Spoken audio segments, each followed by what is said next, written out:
Sean todos bienvenidos a este espacio de reflexión donde los libros siempre son nuestra cita. En el día de hoy vamos a continuar con el análisis del libro Historia General de las Drogas, escrito por el gran filósofo Antonio Escotado. En el video anterior de esta serie hemos hecho un análisis introductorio respecto al consumo de drogas en general e hicimos un repaso sobre el papel que han tenido estas sustancias en las primeras civilizaciones. Por lo tanto, si no viste el primer video de esta serie, te recomiendo que en este momento pauses y te dirijas a ver la primera parte, el primer video, porque va a ser la base fundamental para entender el desarrollo histórico que hace Antonio Escotado respecto al consumo de drogas. ¡Se te va el tren, araña! Sin más que decir, en el día de hoy vamos a analizar las drogas en la Edad Media. Lejos de mí esa gente que no sabe su camino y quiere enseñarlo a los demás. Esos que prometiendo tesoros os piden unas monedas. Para cultos como el cristianismo ortodoxo, las drogas psicoactivas siempre se han presentado como algo aborrecible, a tal punto que el cristianismo siempre ha perseguido tanto de manera directa como indirecta la cultura farmacológica. De hecho, se ha apoyado en dos herramientas principales: la censura y la quema de libros. Escotado explica que durante mucho tiempo pudieron coexistir lo que él denomina el sacerdocio ritualista con la hechicería, y dice que esto se da porque en realidad cubren necesidades distintas y que si ninguna intenta imponerse o inmiscuirse en la otra, pueden llegar hasta ser compatibles. Por ejemplo, los basileos griegos coexistían con los hierofantes de cultos mistéricos, los pontífices romanos con los mistagogos posteriores, los confucianos con los santones taoístas y budistas, los rabinos con los profetas. La guerra sin cuartel solo estalla cuando alguna casta pretende establecerse como estamento único, es decir, que la religión de un grupo de personas se establezca como la religión civil. Los sacerdotes buscaban prohibir o eliminar cualquier misterio que no tuviese que ver con el misterio eucarístico, que desde su religión era el único que debía permitirse. Por ese motivo presionan al emperador Valentiniano, quien termina prohibiendo bajo pena de muerte cualquier celebración nocturna en sus dominios. Y es que era justamente en este tipo de fiestas donde la gente consumía drogas psicoactivas. Y como mencionamos en el video anterior, estas tenían efectos alucinógenos o visionarios, que si bien se pueden explicar naturalmente por las propiedades de las plantas, esta gente creía que la causa de ese efecto era el poder maléfico o demoníaco. El mundo greco-romano poseía una normativa legal acerca de la hechicería, donde básicamente distinguía los hechizos en magia negra y magia blanca. Desde que el cristianismo triunfa, esta distinción se suprime, ya no se la tiene en cuenta, y el problema es que toda magia se reputa como satánica, incluso aquella magia que pretendía ser benéfica o buena. En el año 424, la ley sálica contempla el exterminio de brujas y de preparadores de filtros en general. No obstante, esta ley también arbitra lo que sería la sanción o las multas para aquellas personas que acusen a su prójimo sin poder probar tal crimen. Solo hay noticias, no son buenas o malas. Y esta salvedad es muy importante tenerla en cuenta, porque cuando comiencen las grandes persecuciones alrededor del siglo XIV, las denuncias se van a hacer de manera libre y secreta, sin riesgo alguno, tanto para denunciantes como para inquisidores. Esas son malas noticias. La coronación de Carlomagno implica el ascenso del obispo de Roma a papa, y esto es algo muy importante porque los capitulares de Carlomagno establecen un cargo de practicar artes diabólicas, y las artes diabólicas no eran ni más ni menos que el consumo de drogas psicoactivas, y se planteaba que todo aquel que consuma o que consulte acerca del consumo de este tipo de plantas iba a ser tratado como un homicida, envenenador y ladrón. ¡Tengo miedo! Marco Aurelio había dispuesto que se abrieran bibliotecas públicas en las principales ciudades y también que en las escuelas se enseñen todas las corrientes de pensamiento, cosa que al institucionalizarse la fe cristiana termina por abolirse. De hecho, gente a través de incendios se encargan de convertir en humo esos proyectos de ilustración.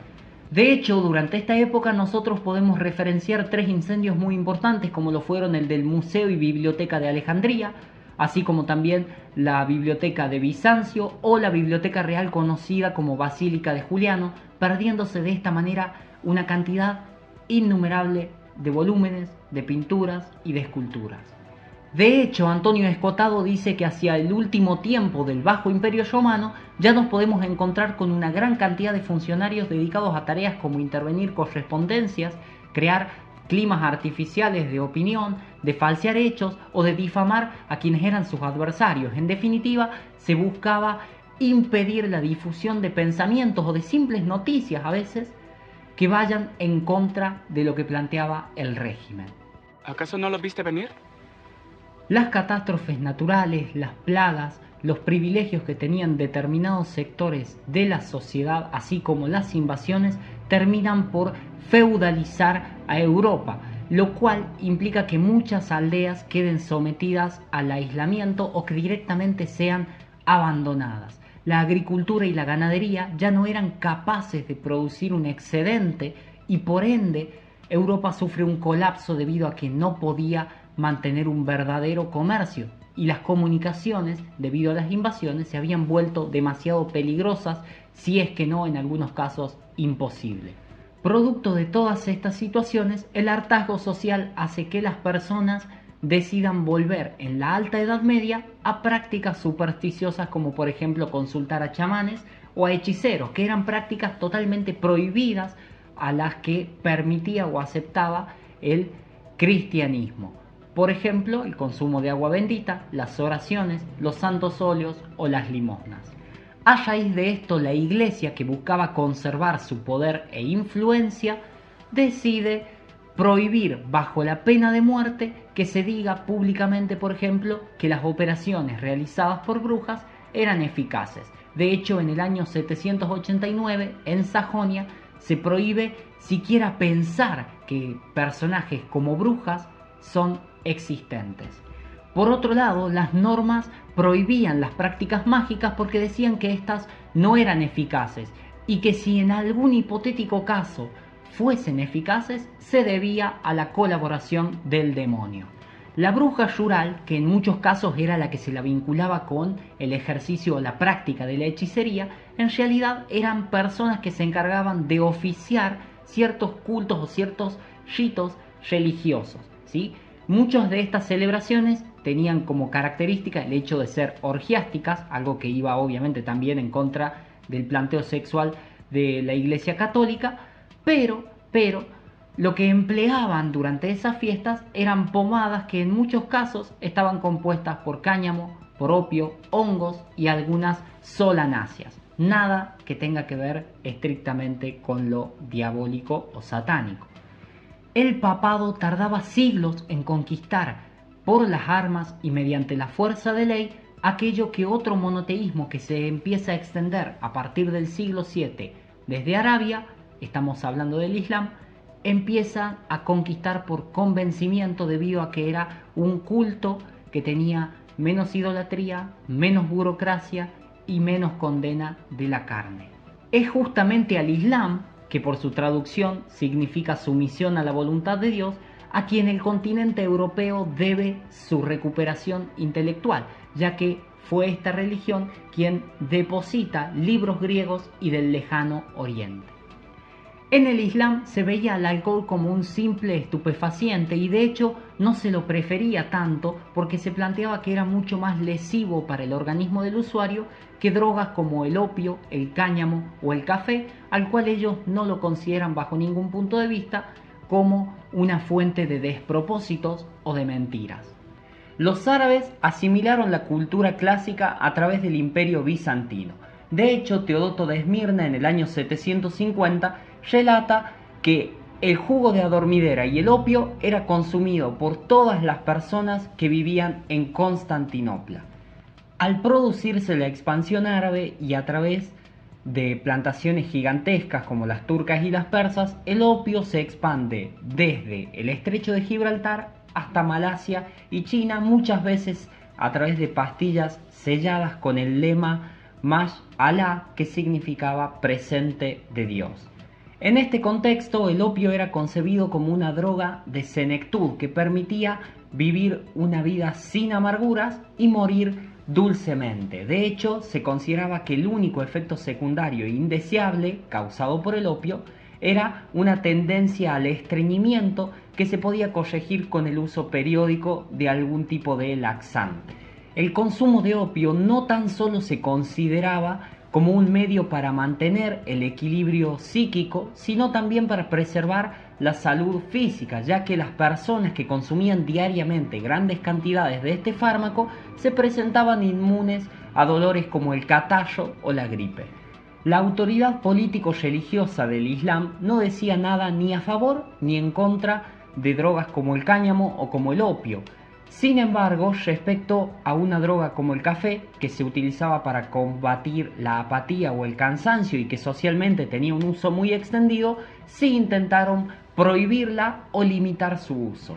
A partir del siglo XII, la presencia de brujas y de brujos dan lugar a condiciones de emergencia muy similares a las que hablamos en el anterior video acerca del Senado Consulto romano respecto a las bacanales. Algo que hay que tener muy en cuenta porque, como dice una popular frase, la historia no se repite, pero rima. De hecho, comienza a aplicarse el mismo sistema, una acusación libre, secreta y retribuida, basándose en un estereotipo y valiéndose de la tortura durante el procedimiento. Esto se va a poner feo. Hacia el año 1000, Europa experimenta una recuperación general debido a que se habían recuperado tierras de cultivo, a que se habían restablecido algunas rutas comerciales, y eso dio lugar también a la fundación de nuevas ciudades y pueblos al pie de los castillos y de los monasterios. Son estos y algunos otros factores los que permiten que en Europa vuelva a producirse un excedente agrícola que da lugar al florecimiento de ferias y de mercados. A esta recuperación de índole económica también hay que sumarle una recuperación política, ya que no solamente se restablece el intercambio de bienes, sino también de pensamientos. La gran hambruna que comenzó en 1315 y se extendió hasta 1317 fue el evento final de una serie de grandes catástrofes que azotaron a Europa, como lo fueron las quiebras de los bancos, así como también el hundimiento de la industria textil y minera, y por supuesto hablamos también de la peste negra, una epidemia que se extendió desde el sureste y en poco más de 2 años acabó con 1/3 de la población occidental. Es justamente en este contexto en el que las monarquías establecen alianzas con la burguesía de cada país, algo que fue sentido por la nobleza y por el clero como un acto de traición, pero no nos debemos olvidar que a todo esto las clases más bajas padecían una espantosa miseria. Según relata Antonio Escotado, el clero se había divorciado tanto de la propia verdad revelada, de la que ellos eran portadores, que llegan a prohibir la lectura de la Biblia con tal de sentirse cubierto de las críticas que podían lanzarles. Tal es así que en el año 1299 en el sur de Francia se prohíbe a todo laico que tenga cualquier libro integrante del Antiguo o del Nuevo Testamento. Esta política llegó a tal extremo que se establecieron penas para los hombres, la decapitación, y para las mujeres el enterramiento en vida por el hecho de leer, comprar o poseer cualquiera de los libros prohibidos por los teólogos. En el siglo XVI, la caza de brujas ya se había establecido de manera sistemática y había evolucionado a tal punto de que ya no era solamente libre y secreta, sino que también era obligatoria. Por eso, entre el siglo XVI y XVII, perecen la gran mayoría de las personas que se ejecutaron de manera pública en Europa. Aproximadamente estamos hablando de 60.000 personas y algo así como el doble de juicios realizados a causa de esta caza de brujas. Te lo suplico. Si me delatas, voy a perderlo todo. Y esto es lo que a nosotros nos importa. La droga en este contexto era entendida como toda sustancia que podía alterar la conciencia. Y la simple administración de cualquier droga se castigaba con la hoguera, teniendo en cuenta que todo esto se aplicó en contra de la cultura de los pueblos y de las propias prácticas medicinales. Los inquisidores durante toda esta época nunca persiguieron el cultivo de plantas psicoactivas, y esto se debe a la concepción o la ideología que ellos tenían. Para ellos la droga no era producto de la propia naturaleza de la planta, sino que algo era una droga gracias a la ayuda de entes demoníacos, es decir, hubo una mezcla de mitología con farmacología. Pensar correcto es lo que hago. Acá hay algo muy interesante y a lo que debemos prestar muchísima atención, porque todas las drogas distintas del alcohol estaban prohibidas ya sea en un uso lúdico o en un uso religioso, pero esta prohibición era válida no según criterios químicos o científicos, sino según criterios de origen social. Por eso es que el clero y algunos brujos, entre comillas, considerados buenos, tenían permitido el uso de estas plantas psicoactivas, porque se creía que el uso que ellos le daban efectivamente podía sanar a las personas. Señor, qué suerte tienen algunos. Peste es la corrupción de la inteligencia mucho más que la infección del aire que nos rodea. Esto último es una plaga de seres vivos, pero lo primero es una enfermedad de los hombres en cuanto hombres. Toda esta lucha contra la hechicería que hemos mencionado, dice Antonio Escotado que no solamente es el ejemplo perfecto para darnos cuenta de que la persecución multiplica hasta el infinito todos los daños que se pretendían evitar, sino que también es un ejemplo perfecto de la estrategia de control social que ejercen aquellos grupos que detentan el poder. A veces cuando planeas una cosa, te sale otra completamente diferente. Una vez... Y es que si viajamos al siglo XVIII a.C., ya teníamos promulgado el famoso Código de Hammurabi, que en su artículo 1.0 hace una defensa a la presunción de inocencia de la persona, ya que indica que si un hombre acusa a otro por maleficio de muerte, pero no es capaz de probarlo, entonces éste será castigado con la pena de muerte. El Renacimiento acontece 33 siglos más tarde, y el número de brujas y de hechiceros que fueron quemados públicamente se habría reducido enormemente si en lugar de aplicar leyes injustas se hubiese aplicado una norma pareja como la establecida en el Código de Hammurabi. Y en su lugar habrían sido ejecutados inquisidores y delatores ante la incapacidad de demostrar la culpabilidad de los acusados. Toda sociedad se rige mediante el establecimiento de normas. Entonces, para que nosotros podamos entender cómo se abordó este problema con las brujas y con la hechicería, debemos comprender la lógica jurídica de la época, que se cambió no en favor de la razón y de la verdad, sino como sucede habitualmente. Se cambió en favor de los intereses políticos y en este caso religiosos de la época. Antes de decretarse como una epidemia a la brujería, la confesión no era considerada suficiente como un medio probatorio. De hecho, en ese tiempo los magistrados utilizaban una compleja mecánica de pruebas, a las cuales las clasificaban en pruebas directas, en pruebas urgentes, en pruebas incompletas, en pruebas lejanas, pruebas considerables, pruebas artificiales y pruebas leves, las cuales podían combinarse o sumarse de una manera limitada. Entonces el sistema funcionaba de la siguiente manera. Las pruebas plenas son las que permitían imponer cualquier tipo de castigo.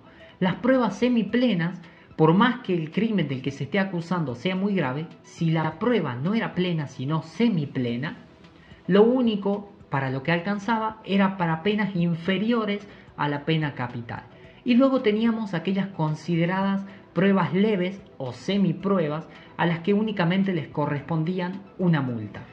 Como dijimos anteriormente, estas pruebas podían acumularse, pero de manera limitada y con ciertas restricciones. O sea, solamente se podían sumar pruebas que sean de la misma categoría, semiplenas con semiplenas, que sumarían y alcanzarían para formar una prueba plena, y las penas leves con leves para formar una semiplena. Pero yo no podía juntar, por ejemplo, pruebas semiplenas con pruebas leves o muchas pruebas leves para formar una prueba plena.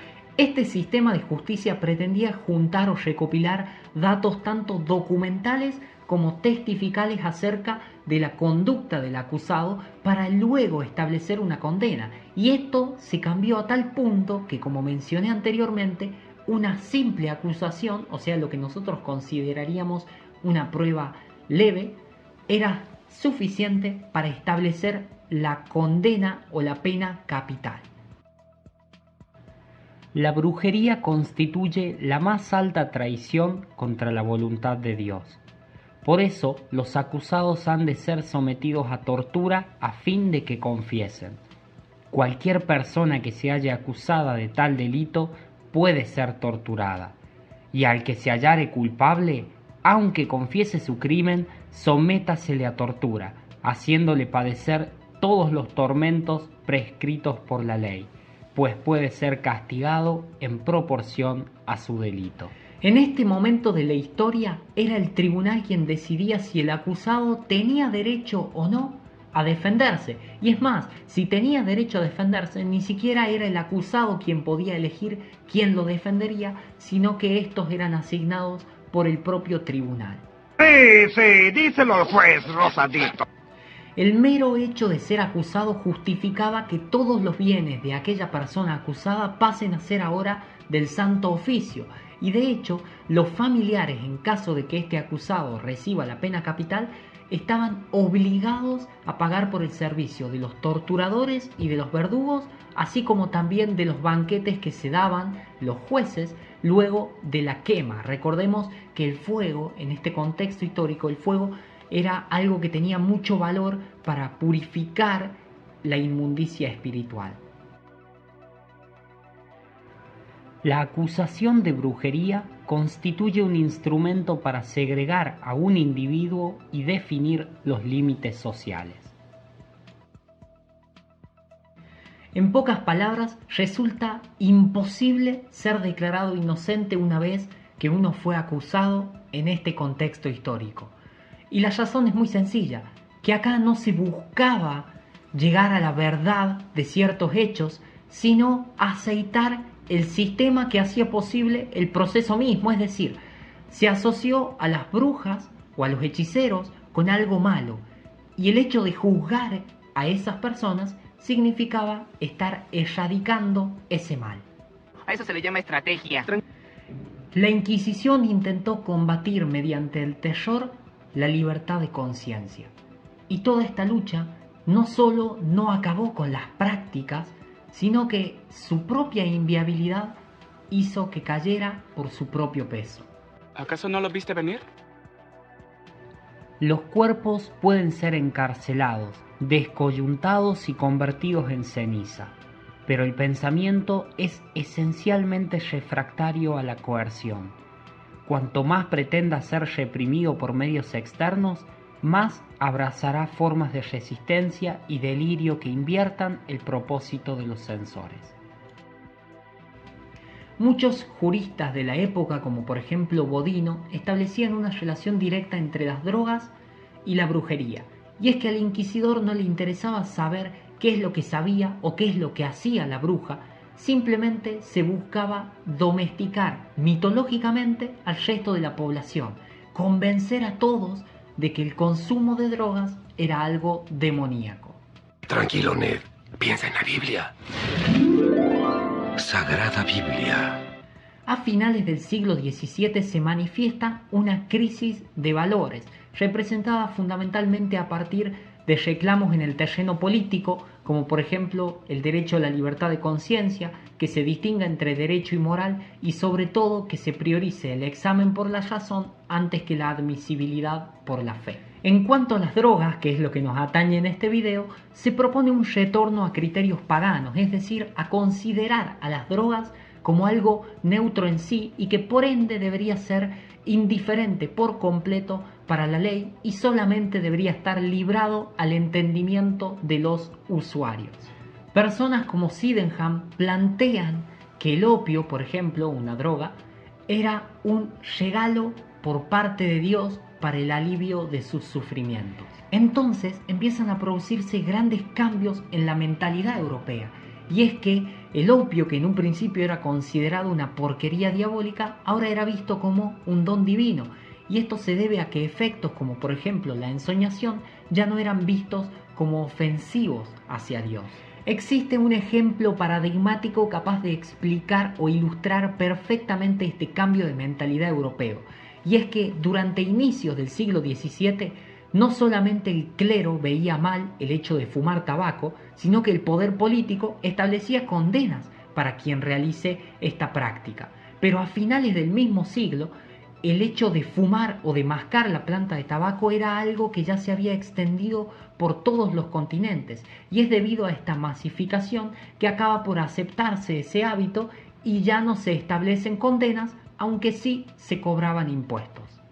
Eres cruel, pero justo.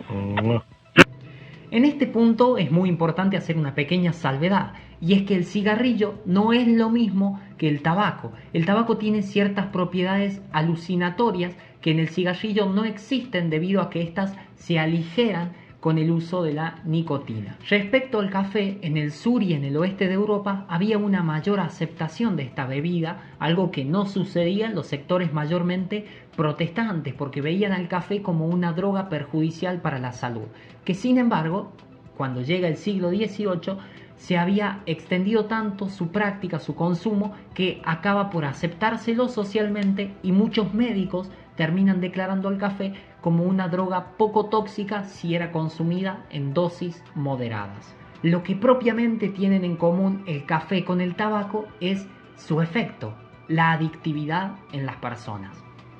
Con esto finalizaríamos nuestro recorrido histórico acerca del uso, del consumo, de la concepción y de la regulación de las drogas en la Edad Media, lo que dejaría para los siguientes videos de esta serie algo que da mucha tela para cortar, que es básicamente la regulación y el cambio o la manipulación en la concepción de las drogas en los estados modernos.